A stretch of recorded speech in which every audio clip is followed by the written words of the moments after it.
to go back again. So now, start live stream, refresh.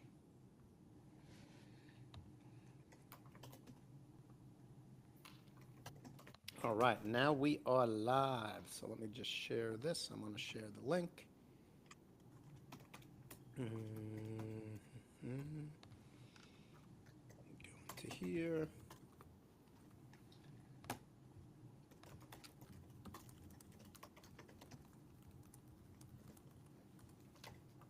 All right.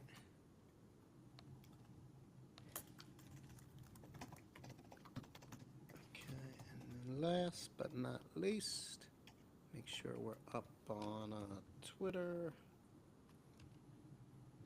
Okay. Awesome. I think we're good. Fantastic. Let me share in here.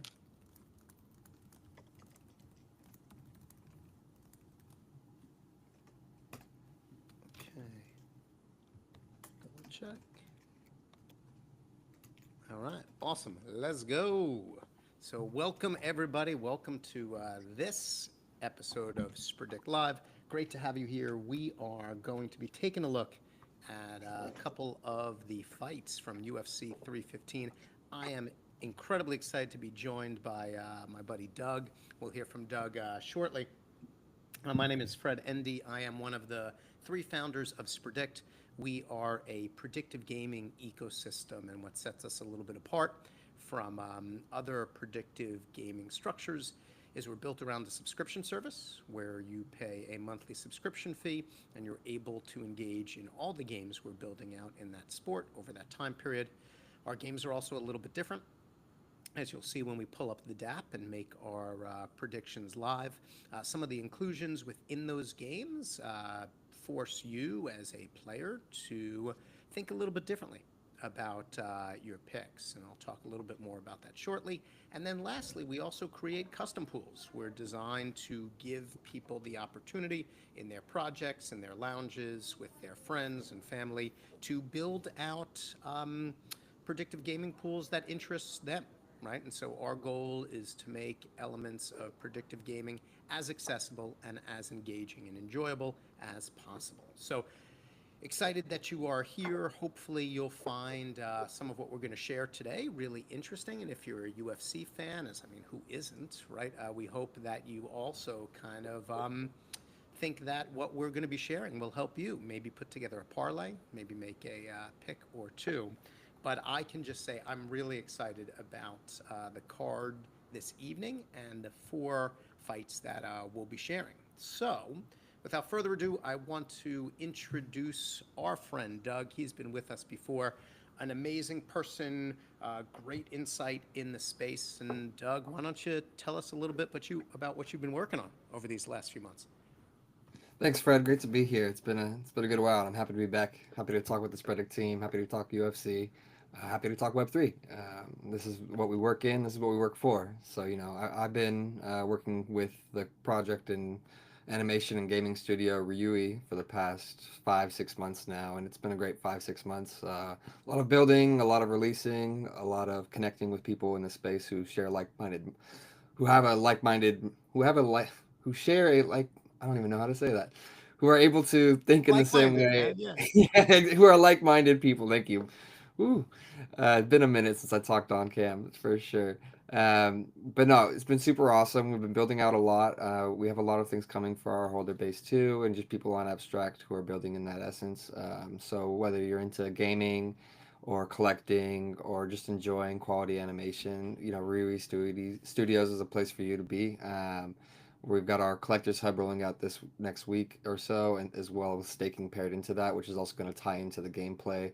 So we've mainly just been getting people prepared for that in essence, and then so that's what I do more so on the work side of Web3, and then on the personal side of Web3, I do a lot of art collecting. So I've still just been diving through the art space, stacking up on things that I think have great potential in the future, whether it be Jack Butcher assets, X Copy assets, things of the like.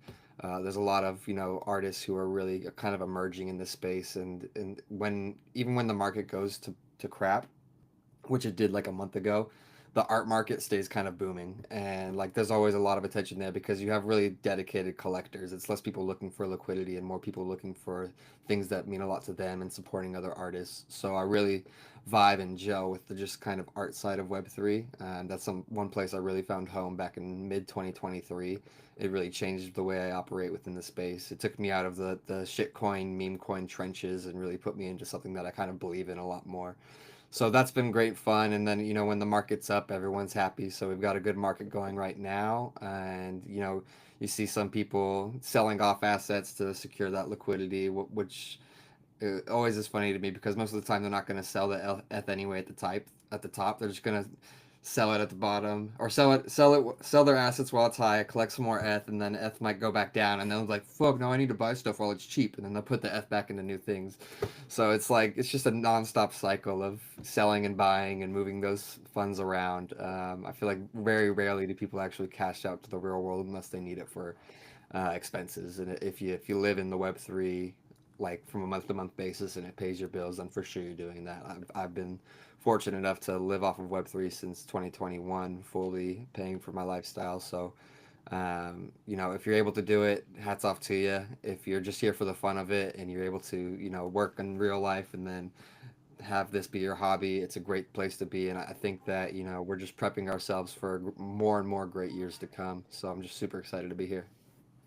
I think you bring up such a good point. I mean, I was talking with a couple people in the space about how every cycle is like a little bit different, and how there's changes not only to how the market reacts and how people react, but then also like overall sentiment and belief, right? And so one of the things that I found really, really fascinating this time around is that I'm seeing like so much more, and you were speaking to it, of people being almost like hyper reactive around market behavior, right? And so I don't think that is necessarily that different, but what's happening this time around is people are really doing what feels like a significant amount of chasing without taking a moment to really like think and understand not only what they're invested in, but also kind of the importance of waiting and kind of like hanging out a moment, right? And part of um, part of what I'm seeing is that exact response, right? So people find something they really, really love and really can connect with, and then they hear, right, about something else that's happening, right? But don't take the time to ask themselves, like, do I really connect with this, right? Because I want to go back to something you were talking about with art in a moment, and so what happens is people leave kind of that asset or investment that they felt a connection to try and generate additional ETH or funds with something else to come back to that original investment, right?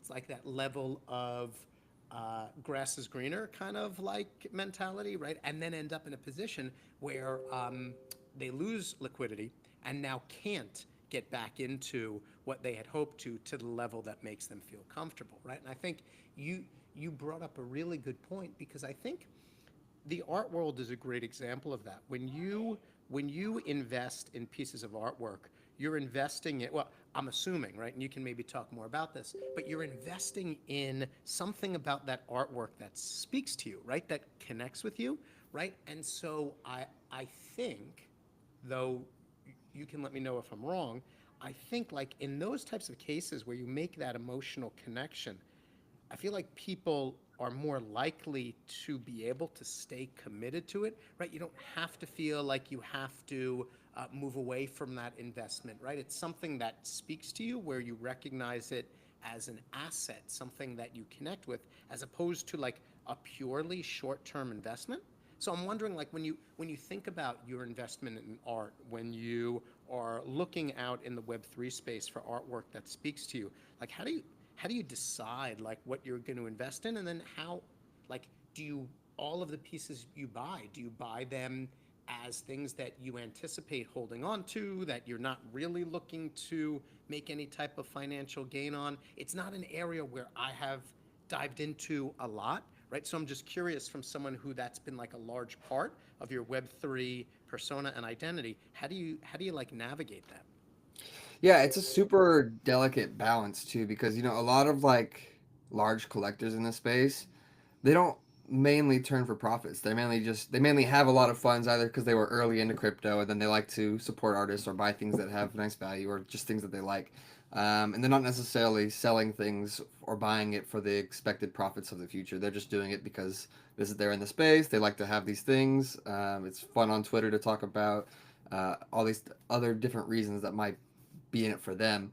But for me, I live month to month with crypto, and I make X amount of money through my work, and then I need to make X amount of money through my habits and stuff like that. But I'm also in that pool of, well, I just want art to have art. I've always been a collector, whether it be comics, pins, shoes, books, all the sorts, action figures, figurines. Like I've got boxes and boxes of storage everywhere, just of bullshit, and I always change up what I'm collecting from like phases to phases. But for me, art's kind of been like, since I got into it, it's been one of my most long-standing collecting things, at least the last 3 years. I would say before I was just changing every year or two what I wanted to collect. Um, so for me, it's like I know that a lot of these assets that I do hold within my vault wallets, I'm gonna have to eventually sell off one day, most likely. But at the same time, they're assets that I really don't want to. So I try to make enough money doing other things or having nice plays within the space to where I never have to touch those things. Like if I could like die and pass those things off to my kids one day, like that would be great. Like that would be the dream. But I know realistically that might not be the case. So I need to ensure that I do have assets that have liquidity tied to them because there's so much art out there that does not really have liquidity towards it. Like if you have a collection of really cool art, but there's like no WETH offers on it, there's no like intrinsic value of people wanting to buy these positions later, like then it's like cool, you have all this art, but like it's at the end of the day, then it just feels like you have a bunch of JPEGs that aren't really doing anything. But if you're actually backing artists who are kind of known names in the space and they have high demand, proven for multiple years, either before they got into Web3, while they're in Web3, and the like, then these things kind of have a lot more safety nets of a feeling. You know what I mean? You can feel like, okay, if I needed to liquidate, this is art something that I can liquidate, that I can liquidate. So I do try to stock up on a lot of. When I first got into NFTs, I was buying a lot of illiquid assets, things that I thought would have short-term profits and would, but were quick to lose all attention and liquidity or whatever.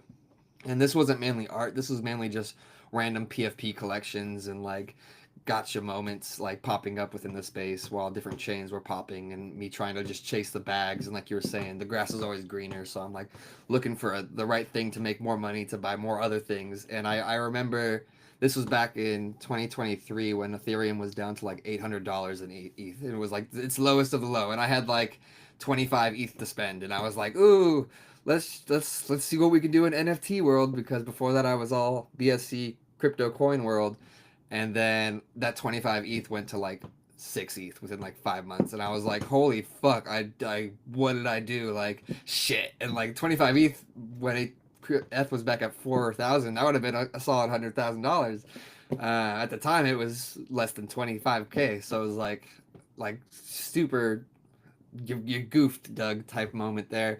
But with after those 5 months of losing all that liquidity and not being able to trade accurately, that's when I kind of shifted into art, because I figured, okay, like there's people who are doing it right and they know what to buy. So let me kind of tailor my algorithms towards these things. Let me change up my habits.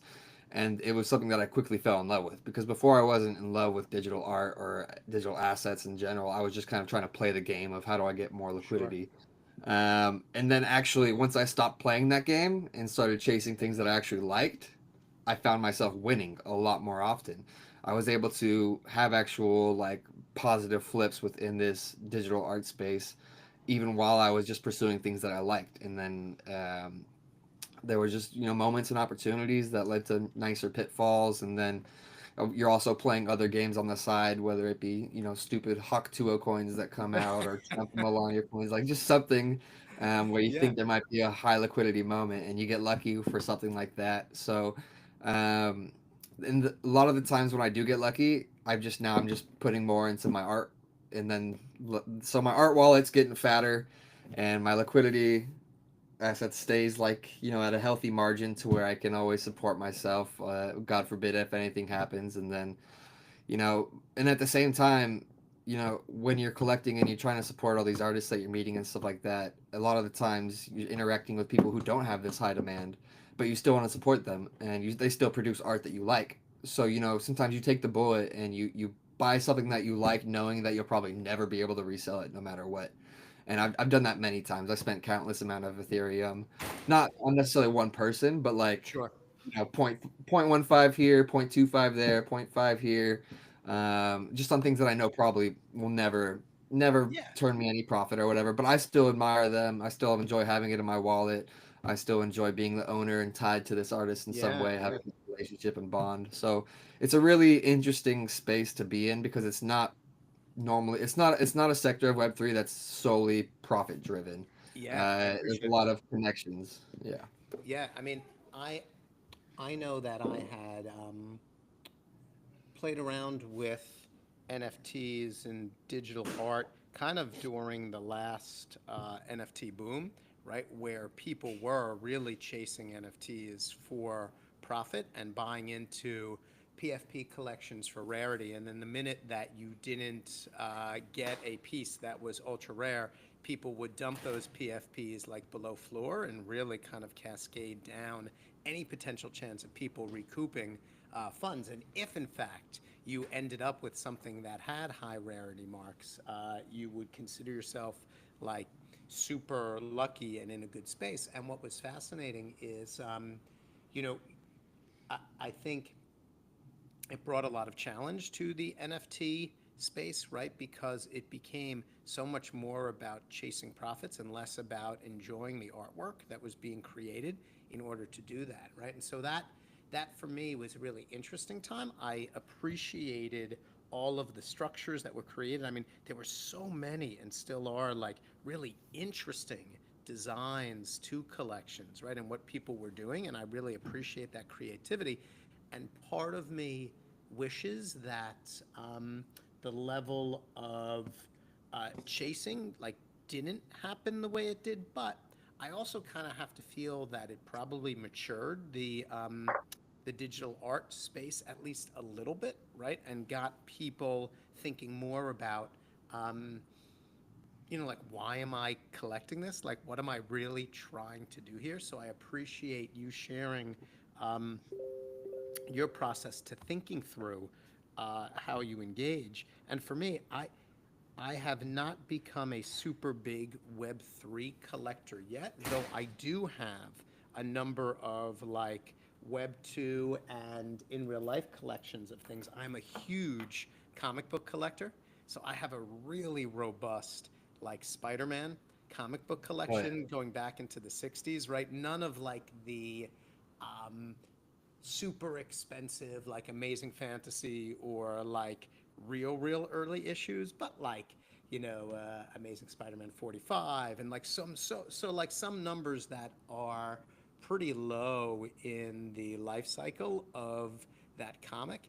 And for me, those are things that I'll pass on to my kids, right? I don't foresee selling them, but there's also like there's a feeling. I go to like New York has a big comic convention every year, right? So I go to New York Comic Con every year, and I go both because I love the larger fandom and the space and seeing people dress up, but also as a collector, right? When I find um, a comic in really great condition that's priced at a really um, where it's clear that the person selling it knows what they have but wants to move it. I'm engaged in really getting my hands on some of these. There's the value of the art and the story, and then also feeling like shit, I got a good deal, right? So like there's that piece to it too. So I could see myself transitioning to become a Web3 collector. I haven't gotten to that space, but I do love the art space in general because I think it's such a compelling way to tell stories, right? Regardless of what the artwork looks like. So at some point, right? we're gonna meet up and you're gonna share all your amazing collections of stuff, right? Like I'm curious, like I'd love to see like all that you have, right? Because I'm so intrigued by what people collect. But it's awesome. I'm glad it's been such like a great experience for you. Yeah, and finding something that you feel like finding something that you truly want or like admire as a collector, and then thinking you got a good deal for it too is like top tier feeling. You know what I mean? There's nothing better than getting your hands on something that you want for a good deal, and you feel like no one got robbed in the process, and it's just I agree. satisfying on both ends of the tail. Um, and to tie back into what you were saying earlier too, back into like to the prior NFT days of back in like 2020, 2021. I feel like a lot of those tactics are still there where, PFP collections drop constantly. And then if you don't have the rare, you're selling for floor immediately to recoup your funds. And then while the rares are selling for like 5 to 10x times the floor price value. And then all of a sudden the liquidity drops off, a week or two later. And then it's like the people who get stuck with those rare ones aren't even happy anymore that they got stuck with them. But everyone was just kind of buying the hype at the time. And like you were saying, that I feel like that did train a lot of people to understanding like the actual value of art a bit more, because a lot of the people that I interact with from the collector side and the art side, who aren't necessarily degens looking for PFP collections to flip profit for it every day, they went through that 2020 2021 time frame of doing that, and then they're like, oh god, like I can't imagine being in those NFT trenches anymore. I'm so much happier either producing art themselves for their followings, or collecting art from those that they respect and such. So it's nice to see the people who have been through it and come out on the other side kind of understanding more, safer ways to kind of navigate this space as opposed to just YOLOing Yeah. everything. I agree. Yeah, it's an amazing space. There's so much to do, and I think, Doug, one of the things for me that I've been saying to a bunch of people is I love being a builder at this point in time too, because I can get a lot of enjoyment um, from creating in the space and sharing what I'm creating, and not feel that my only engagement with the space can be aping, whatever people are interested in at the time, right? I think there's still like a place for that, and I still enjoy making money, like when the opportunity arises. But for me, the space is also a hobby, right? I'm not crypto is not where I generate the vast majority of my income, right? So I can approach the space through a slightly different mindset than if I was using crypto to make a living, right? And so there's both benefits and disadvantages to that, right? I think I don't take things as seriously as I should from time to time, but I'm also not um, I also don't have to watch things as closely. You know what I mean? So I can be a builder, make a couple investments, let things sit and enjoy building, and that like works, right? And what I like about the space is that there are entry points for everyone. People can use the space in whatever way makes sense for them, and hopefully, right, while not everyone can make money, right, it's markets don't work that way, everyone can at least um, have like a valuable experience and learning from it, and actually feel like, shit, this was good, like I enjoyed the opportunity. And that, my hope is that we can get the space to that point where people generally feel good about engaging in it, and where people don't feel like they're having like a shit experience because of bad behavior or getting rugged or things like that. 100%. I think it's nice to have that balance too. Because I mean, when I first got into crypto, it was like 2020 COVID. I had like $4,000 left to my name, and I was like, let's see what's happening in this side of the world. Like, let me just try to make it. So I put that 4,000 in, and luckily, I've never had to put more money into crypto, and that was Amazing. 5+ years ago type stuff. So like I've been doing well enough to live off of it, but I was also mainly working for jobs. I found myself within 3 weeks of getting into that, 3 weeks of putting that $4,000 in it as investment. I was already working for different projects and different companies That's within the great. space.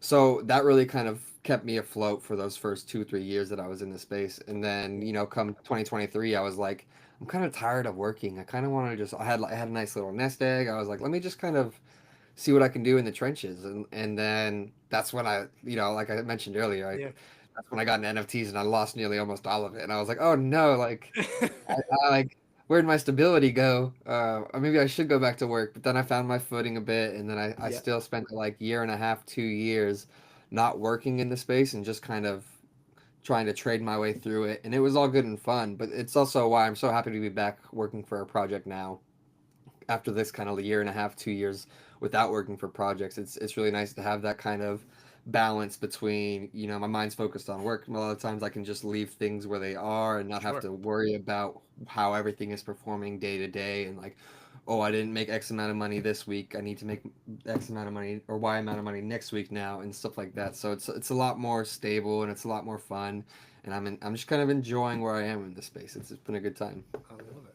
I love it. So I love to hear that. I love the work you're doing. You're an awesome dude, and I appreciate the connections we made. And so here we are, right? So let's talk a little UFC.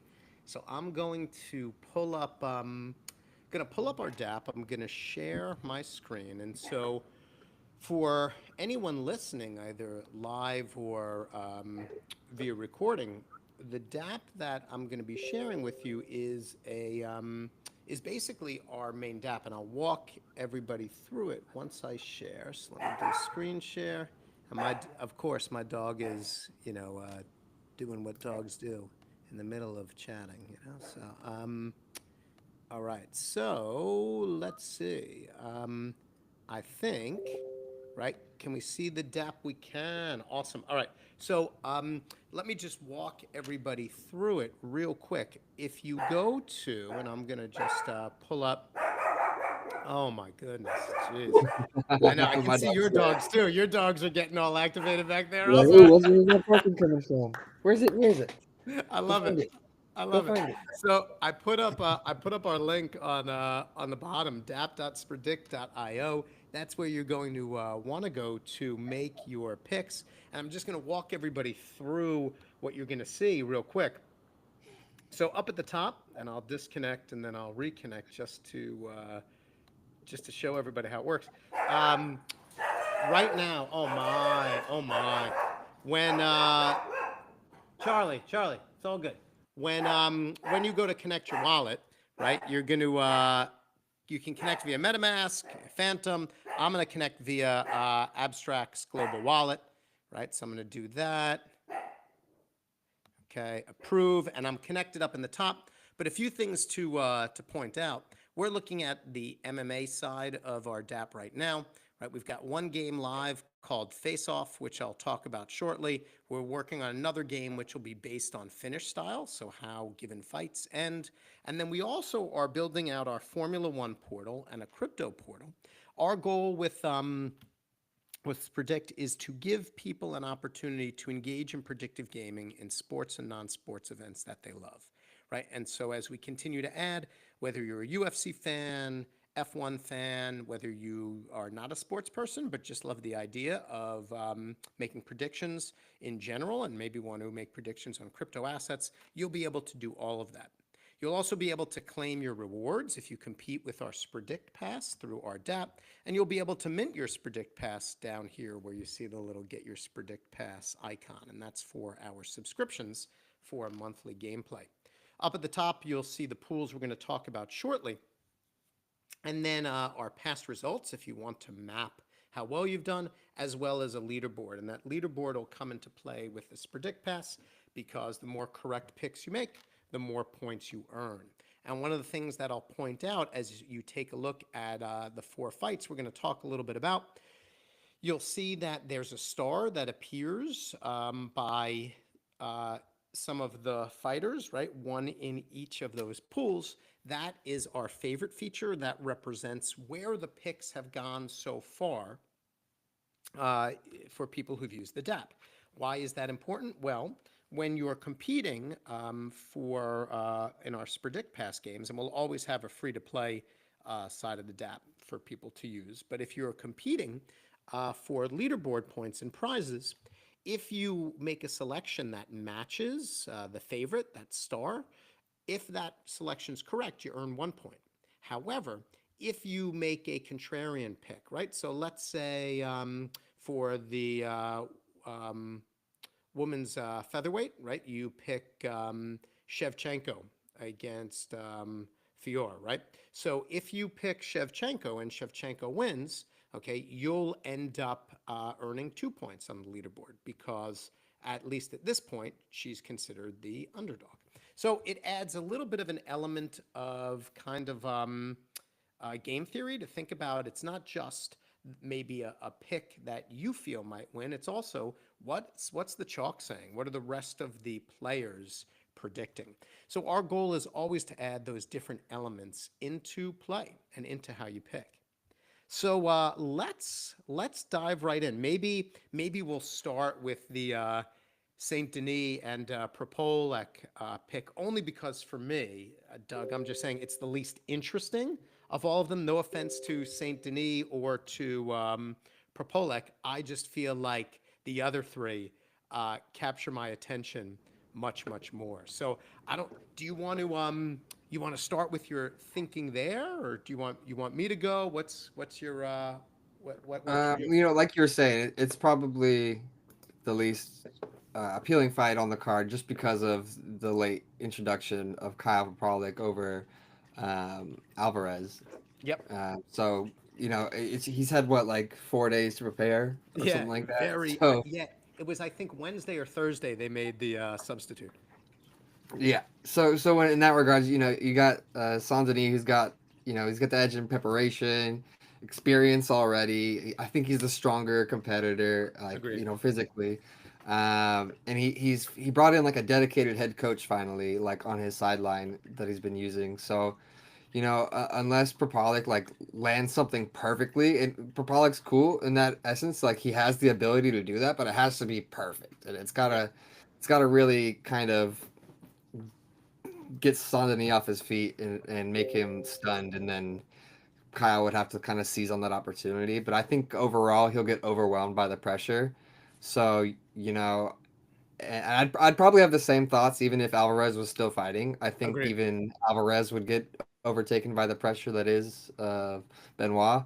So to be honest, I think like this is for sure going to go Sondani's way, but I think it might even be a TKO like round two type scenario. I think this will be like super fast paced.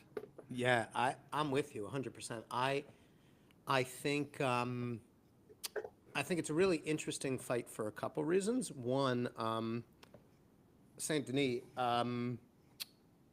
So until until this past year, right? He had only lost one fight and was really kind of like on a trajectory of a pretty amazing like start to mid career growth within the lightweight division, and then in 2024 he lost both of his fights, right? So the Yeah, he part had of a 2 fight skid, so yeah, he's been kind of out of it.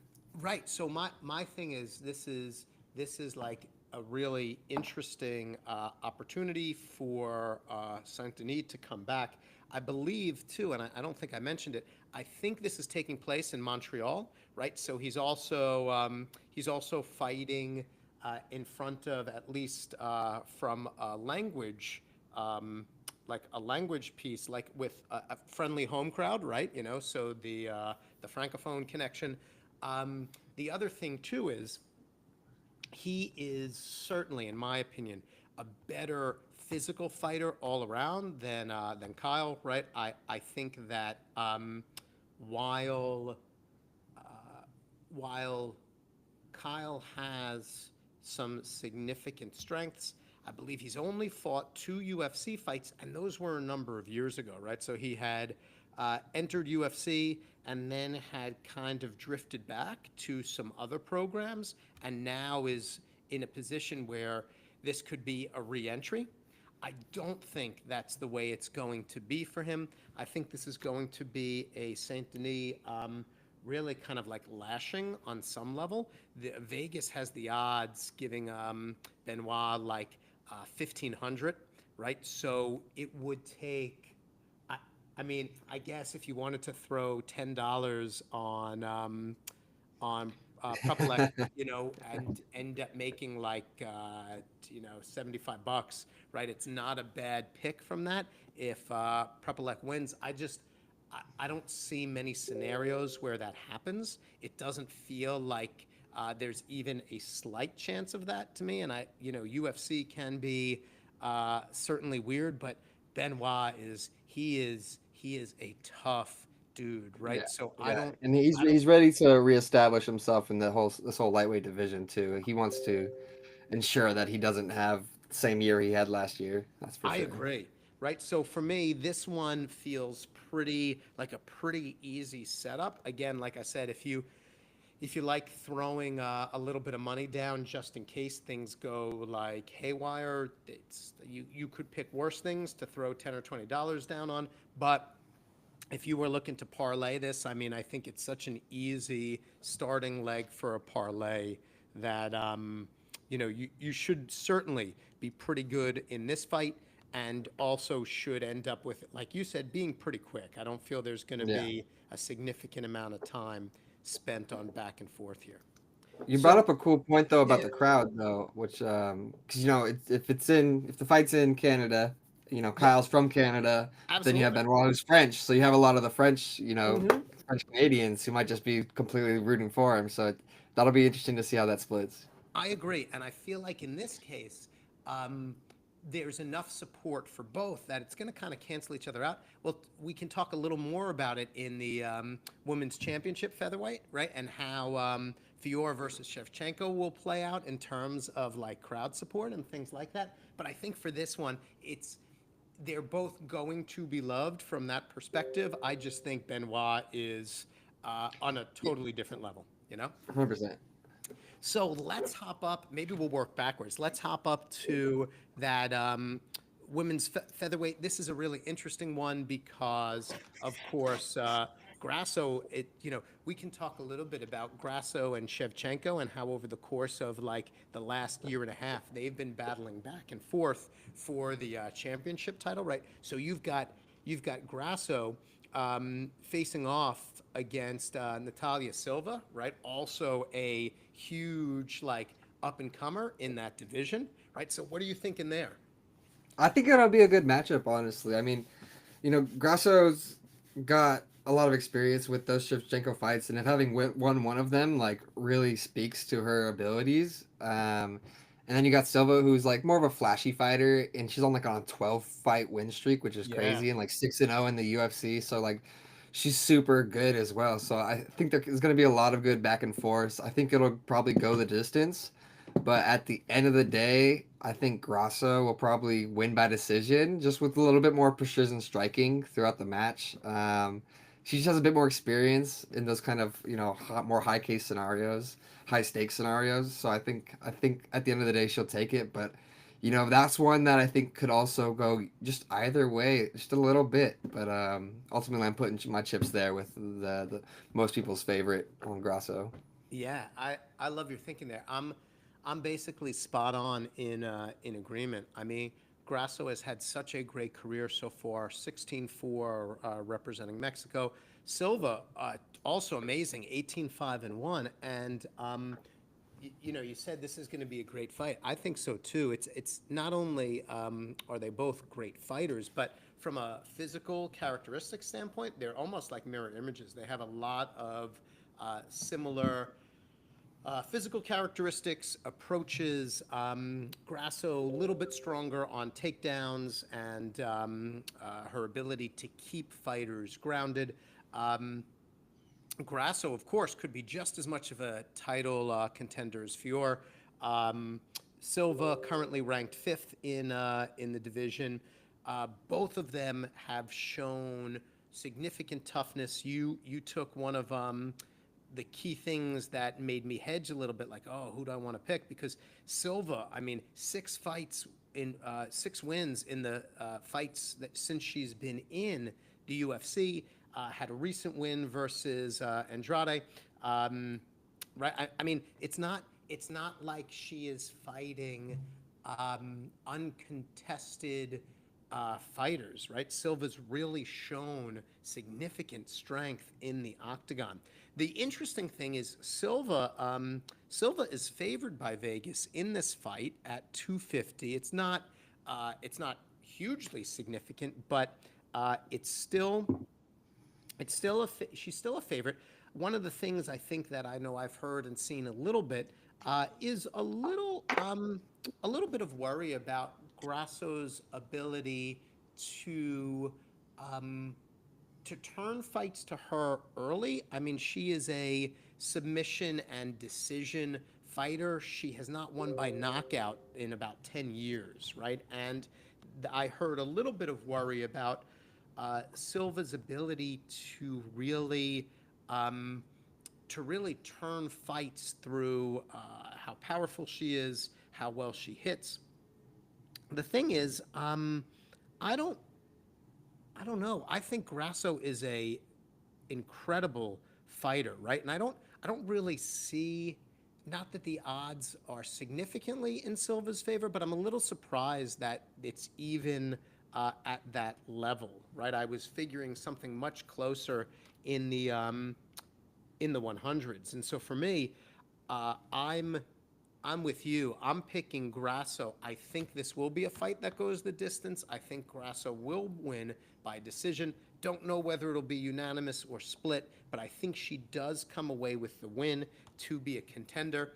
I also I believe in in sports uh, good and bad, juju, right? You know, and so one of the things that I think is really interesting is Silva picked Grasso to beat Valentina Shevchenko during their title fight last year, right? So they had interviewed Silva and said, you know, who is your pick with? And of course, Grasso lost, right? Yeah. So now though, she's fighting Alexa Grasso, right? And so one of the things is I feel like there's a bit of some spooky kind of, uh, kind of weird vibes there. So I'm going to not pick Silva. I'm going to go with Grasso because I think it's like, yo, so you pick somebody to win a fight and then you challenge them, right? I don't know. So Grasso definitely has my pick in this one Yeah, too. and if Silva takes it, like more power to her. Like that's great to see for someone up and coming and going with such a strong start in the UFC. Um, but we'll have to see at the end of it how it goes because it's going to be an interesting one to watch. I think it'll be another great fight. I think that'll be one of our great fights on the card of the remaining three. I agree. The rest of the fights I think will actually all be good. I think we're in for some good ones outside of the Benoit.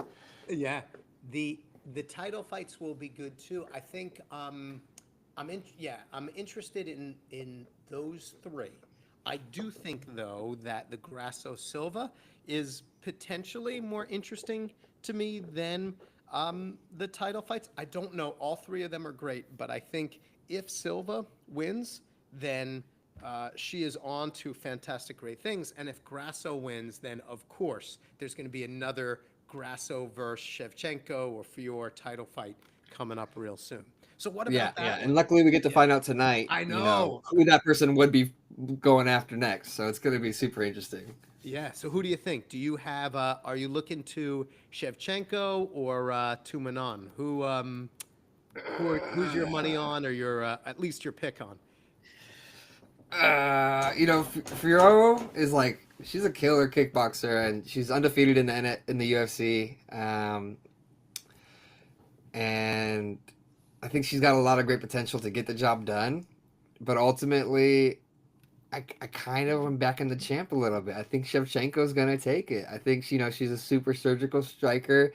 She's got them deadly clinches. Like she can perform really well when she's in that octagon. So I think just at the end of the day, she's gonna take the W. It's for sure gonna go to decision in my opinion. I don't think there's gonna be any TKOs or anything of the sort. But I think she's gonna get it, whether it be split or unanimous. Like that's gonna be tough to tell. We'll see how it goes on in those early rounds, but. I think Shevchenko is going to hold on to her belt, and I think Fioro might be fighting whoever loses the fight of the Grasso Silva fight Right. next card. You know what I mean? So it's going to be interesting. I I really feel like there are some divisions where I look at things and I'm like I don't know. Maybe it's the men's bantamweight. I'm trying to think where O'Malley is, um, and uh, Newmar is. I think it's the bantamweights. But there are some divisions where I look at where I look at like the top position or two, and I'm like shit, this is like the division, you know, like there's no. I, the women's featherweight is so like I feel it's really really deep. Like I look at the top six, seven fighters in there, and I'm like, shit, any of them could be like really strong contenders. And I like Fior. I think she's incredibly tough. I think that when I've watched her fights, um, I don't know. It's like I think of you know I know the it's not the same thing, right? But remember in you know the main Ivan Drago in Rocky Four, right? Like I feel like Fior is kind of like the French parallel. Like I watch her fight and beat the shit out of people, and it's almost like she's like, yeah, what I could do this like all day long, right? She's got Her that dog in her. She's yeah, scary and her for sure. nickname too is like the Beast, right? I mean, Yeah, this she she's is a scary. She's beast, scary. right? Punches are tough. She's good with the knee. She moves around well.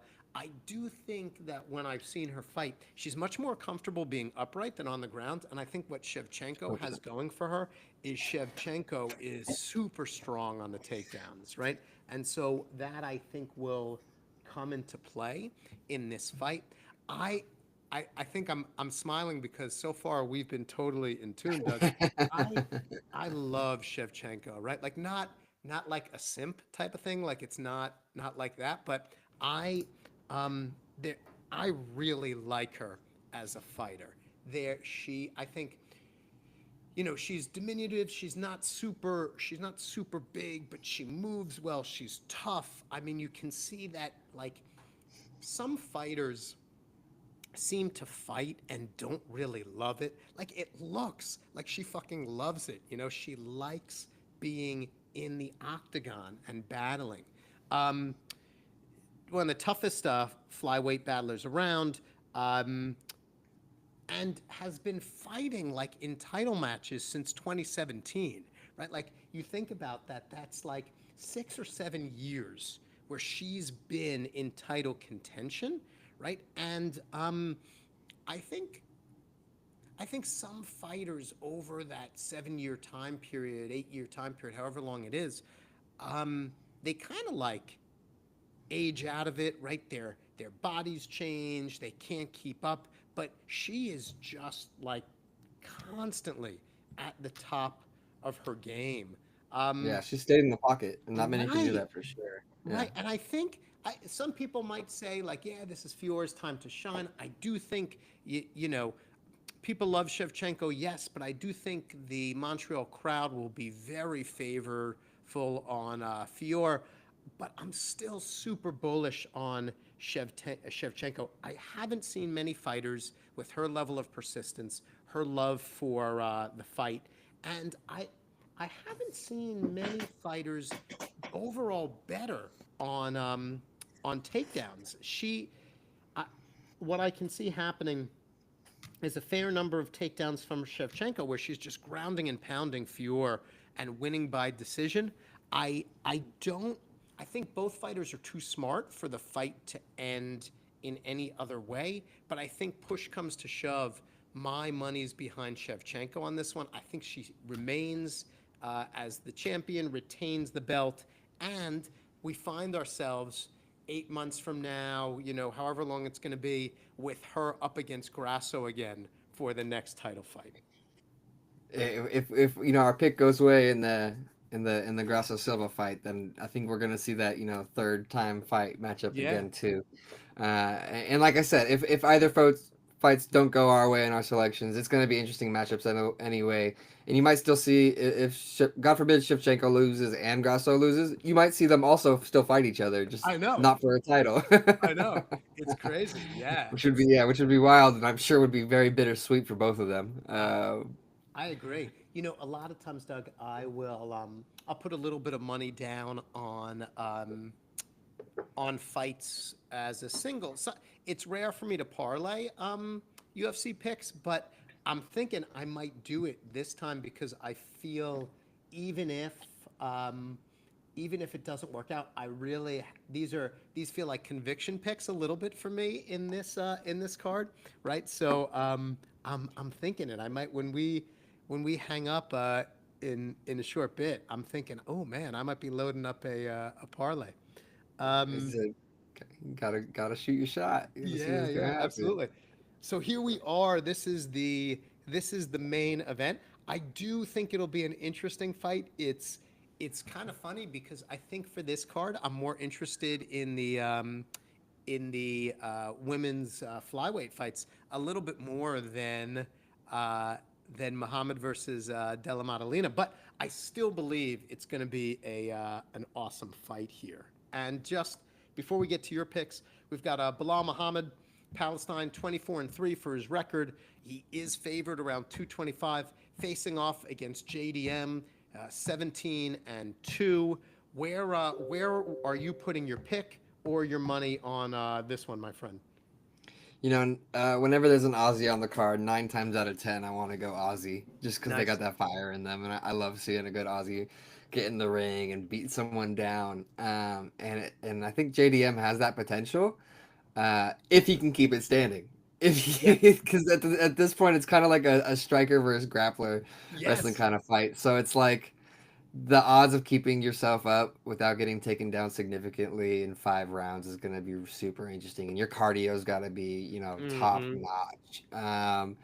And Muhammad just took out Leon for the belt like not that long ago, so it's Yeah. like I think in a match of 5 rounds, I'd have to give it to Muhammad. I'd have to go with Bilal, just by decision. I think it'll go the distance for sure.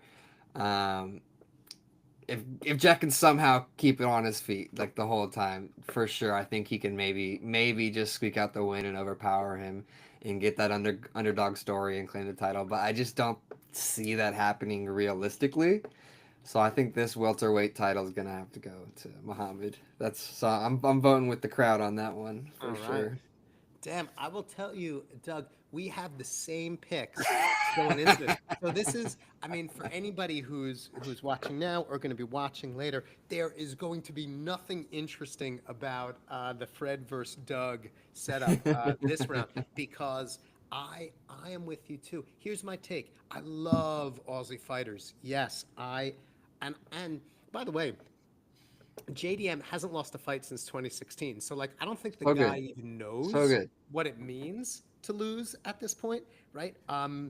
So 7 UFC fights, and I just have to check. I took some notes on this because this is pretty fucking phenomenal. Hold on. So he's won 4 of those 7 by knockout. Like that's insane. Like the fact there are some fighters, right, who really only win by decision, right? Maybe a submission here and there. Of the 7 fights that JDM has been in UFC, 4 of them have been by knockout. That's crazy to me, right? So Yeah, this, you don't see fighters like that too right? often anymore. He does not fuck around, this guy. This is one tough guy. Um, and so the thing that is kind of interesting to me, which will be fun to watch. So Bilal, as you said, right, beat Leon Edwards, and that was a huge title fight, right, by decision. So, and that was back in July. So this is Bilal's first title defense. Okay. Um, Bilal is a super strategic fighter. Most of his wins are by decision. He's not somebody who normally will like overextend himself in the way JDM might, like to try and score a knockout. So this is a really interesting matchup between a fighter who maybe is a little bit more reserved, thinking in the octagon, versus one who's like, "Fuck that shit! I'm gonna try and knock you out." Right. So I don't. I'm really curious to see how this goes. I think Muhammad. So one, both of them are fantastic fighters. I think Muhammad knows that JDM's strength is on the powerhouse hit, the knockout, and will be very, very strategic in his approach in the ring. He's also a better takedown fighter. He'll be looking to put JDM on the ground a number of times just to weaken him, slow him down, keep him off his feet where he's most dangerous. I don't I don't foresee a quick end to this fight. I really do see it going the distance. I do see a decision, potentially unanimous to Muhammad. I do think that this win will cement Bilal as the welterweight division title holder to beat. I think he's a super strong fighter, and by beating JDM, will help cement his status as a really, really strong, Yeah. kind of like midweight fighter within UFC. So I'm with No, you. yeah, he needs that. Yeah, He needs I'm that. And he I'm thinking. Yeah, no, yeah. Sorry. go ahead. Go ahead.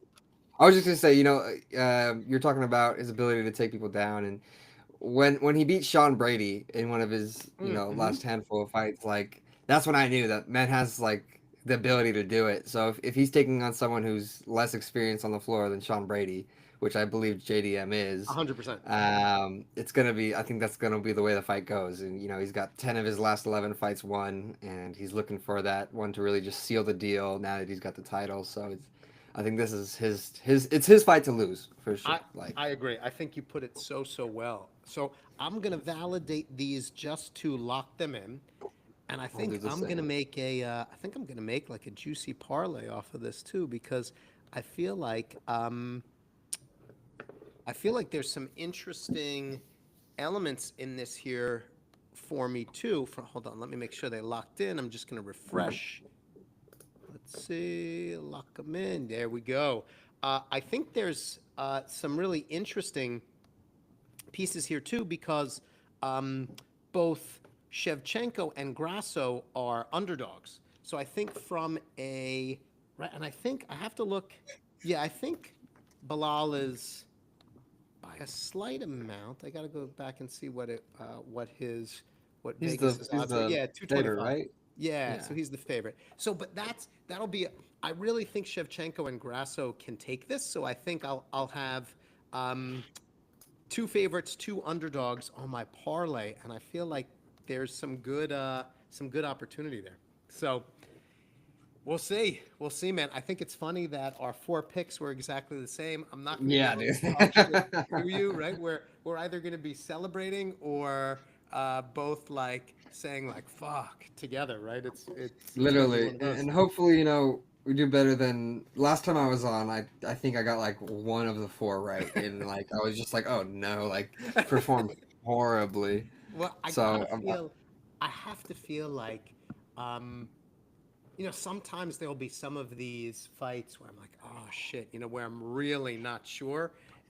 These I'm not, which could be a disaster. I don't know. But these I'm not feeling that way. I'm feeling like they're not locks, but I'm feeling pretty good about my selections, right? So we'll see, man. I don't know. yeah, UFC can go anywhere and any which way, but these are four fights where I'm feeling pretty good. So yeah, and if God forbid the one that breaks our parlay is the Saint Denis fight, I'm gonna just shit. Like, what is happening? Like, this yeah, is not I fair. I feel like if that shit happens, then I'm probably not going to stream again. I think it's kind of like fuck it. Like why? Why Right, am I no even business doing being this? here. You know. But my friend, amazing. Thank you for joining. You're doing such great work. Appreciate you and kind of like the perspective you bring, and like love you joining on like a Saturday afternoon. That's awesome. Hell I yeah, brother. appreciate it. Appreciate you guys having me. It's always good to catch up with you. It's been some good time. So, there's always a lot more to talk about when there's, a nice space in between Yeah. catching up. So it's been super fun. I'm happy to be here. Happy to talk UFC. Happy to talk Web3. It's just a great time. And I'm looking forward to more of what you guys got coming for us. Awesome, brother. Well, thank you. Enjoy the rest of your weekend. To everyone tuning in, go to Spredict, dap.spredict.io. Make your picks. Get in there. It's free, and see how you do, and let us know how you do. Make sure you hit us up on all the socials and keep us posted. And for me and Doug, hopefully we'll be 4 for 4, right? And then you'll hear us celebrating. And if if Benoit loses, you'll never see us again. So just putting that out there. All right, all. Thank you. Yeah. It's been a pleasure, Doug. We'll see you soon, my friend. Yes, sir. Have a good one. Thanks again.